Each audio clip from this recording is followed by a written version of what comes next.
Metro mayhem in May, gunshot after gunshot, a wave of crime, some deadly, all dangerous, combined for an unsettling start to what should be a beautiful spring weekend.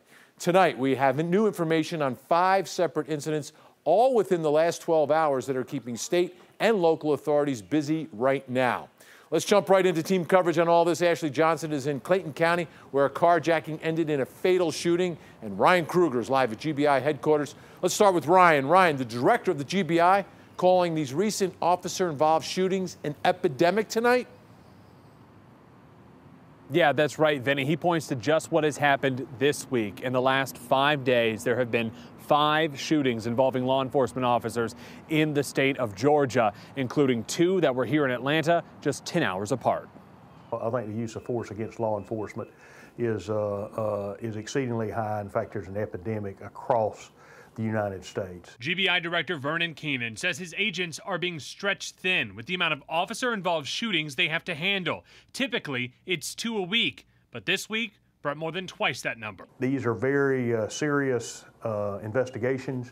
The public expects, and they have a right to, a detailed investigation and accountability of what has happened with use of force. Friday started on a violent note. Just before 5 a.m., as the Ivory Restaurant and Lounge in southwest Atlanta was serving breakfast, the GBI says 46-year-old Norris Duffy caused a disturbance there. 3 off-duty Fulton County Sheriff's deputies working security for the restaurant jumped in. A taser was deployed on the subject, and he was released and left the restaurant. That's when the GBI says Duffy went to his car and pulled out his assault rifle. Before he could fire a shot, one of the deputies shot and killed him. LaRon Rogers is a lawyer for the restaurant who has watched the surveillance video. The officers did make a very quick decision to protect the public. They did a great job, and they were left with no choice from what I see. About 9 hours later, an undercover Atlanta police officer starts trailing what he thought was a stolen vehicle. The driver and a female passenger exited the vehicle and immediately began firing at the officer.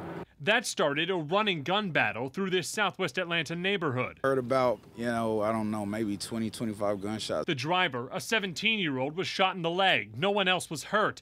Earlier this week, there was a shooting at a Greyhound station involving an off-duty Georgia State police officer, along with shootings in Columbus and Liberty County near Savannah. And there have been so many officer-involved shootings in recent days that the GBI is actually telling me they had to bring in agents from their West Metro Regional Drug Enforcement Office and their commercial gambling unit to help them with this investigation. And, despite all of the increase in violence that we had this week, we are actually on track to have fewer officer-involved shootings than we had last year. And last year, Vinny, there were 97 of them.